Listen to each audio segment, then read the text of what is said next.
The House Call, a story from Germany.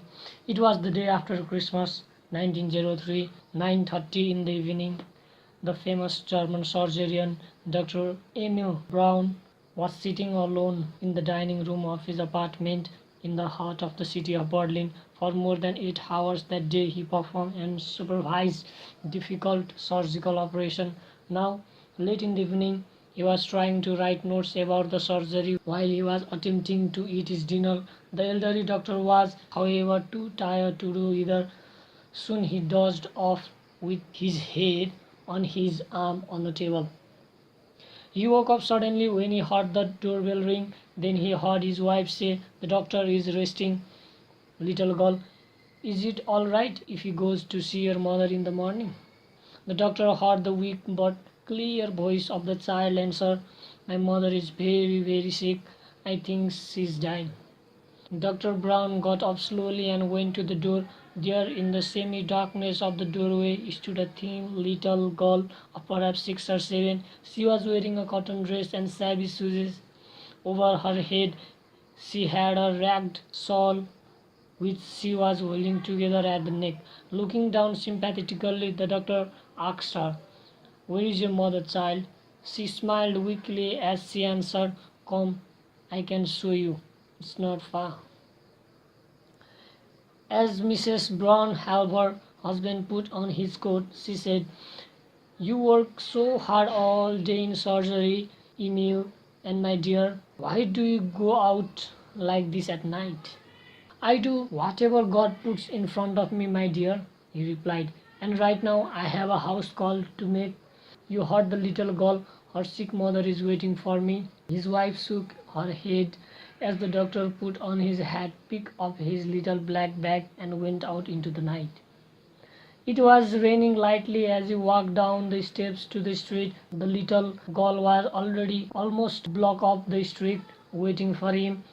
When she saw him coming, she turned around and walked quickly toward the corner, stopping only long enough to see that the doctor was coming. She turned, then, continuing to walk nearly a half a block ahead, she led the doctor through the poorest part of Berlin, the section of the city around the hospital where Dr. Brown was head surgeon. He hurried through the street the best he could for his age, trying to catch up to the little girl so he could ask her a few questions. She walked too fast, however, stopping only for a moment at each corner to make sure he was where she was going. Finally, the little girl came to an old tenement house. Entering the dark front hallway, she started up the stair. Dr. Brown followed. Again he tried to catch up, but the child was almost up the second flight of the stairs before he stood at the top of the first. She almost seemed to fly up the 5 stories, pausing only long enough at the top of each flight of stairs to see that the doctor was coming.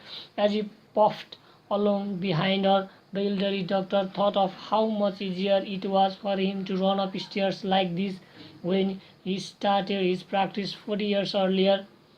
He was only 27 then.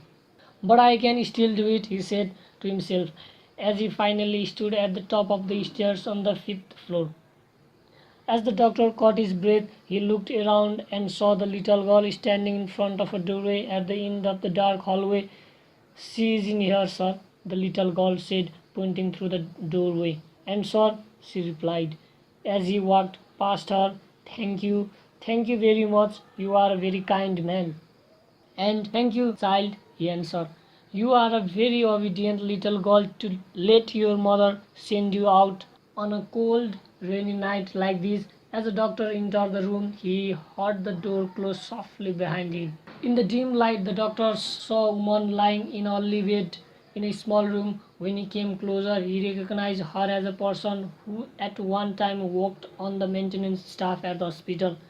It was easy for a doctor to see that the woman was suffering from pneumonia. He gave her some medicine and tried to make her as comfortable as possible. Then he pulled up a chair and sat down by the bed and spoke softly to her. "I didn't know you were back in the city, Elda. I was about 3 years ago that you went to live in the country with your brother, wasn't it?" "Yes, it was, Mr. Brown," she said, trying to smile. I came back to Berlin 3 months ago, right after my little girl. Your little girl is so much bigger, Hilda. He interpreted how time passes. My little girl, she asked weakly. Yes, the one you sent to get me tonight. You have only one child, don't you? I had one child, Doctor. Aldi Hild was her name. She looked into the kind face of the doctor as she went on slowly. My little daughter died of the flu in September. If this is the 26th, she continued. Hilde passed away just 3 months ago today, 3 days after her 17th birthday. The doctor had a look of surprise on his face as he looked around the room. The little girl was not there. I have Heide's shoes and shawl over there to remind me of her, the sick woman said, feebly pointing to the corner of the room. She was such a beautiful child. When I saw her shoes and shawl, it almost seems like she is still here with me. The doctor got up and looked. There on a hook was a ragged shawl like the one the little girl wore, and on the floor beneath was a small pair of shabby shoes. As he looked more closely, he saw that the shoes were wet. A cold chill went down his spine when he felt the shawl and found that it too was damp. The shoe and shawl are there, Dr. Brown, aren't they? She asked in a hoarse whisper. Yes, Elda, they are. They are here, just like you said. You see, then, there was some mistake about who went to get you tonight, wasn't there? Yes, Elda, yes, I am sure there was, he answered softly while staring at the shawl and shoes. It's strange, she said slowly. I was thinking about you earlier tonight, hoping, praying that. The doctor turned around and saw that the sick woman was asleep. Then, after touching her favorite's head once more, he took his black bag, stepped out into the dark hallway, and closed the door.